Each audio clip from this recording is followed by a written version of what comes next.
Mé jméno je Martin Urbaník a jsem generálním sekretářem strany. Pocházím z Orlové, což je město na Karvinsku v Moravskoslezském kraji. Mezi mé koníčky patří od malička sport. Hrával jsem hokej, dělal jsem kung fu a doteďka ještě pořád hraju fotbal. Sice jenom na rekreační úrovni, ale přesto mě to hodně baví.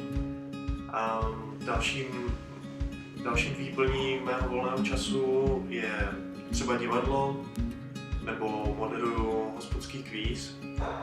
A taky velkou část mého volného času zabírá moje nová brigáda, dá se říct. Je to pro Českou televizi, dělám redaktora pro Českou televizi. A v neposlední řadě mám rád i seriály.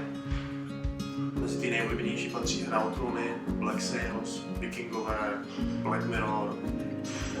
To jsou asi tak ty nejlepší, které mě nejvíc baví. Studentskou environmentální konzervativní stranu jsem si vybral proto, jakou zastává ideologii.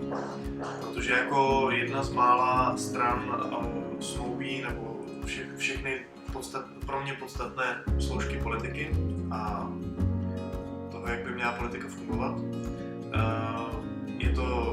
Jsou to jako otázky rodinné, jako sociální stránky politiky, tak je to i konzervativní názor na ekonomiku a v neposlední řadě dbá i na ochranu životního prostředí, která je podle mě podceňovaná v moderní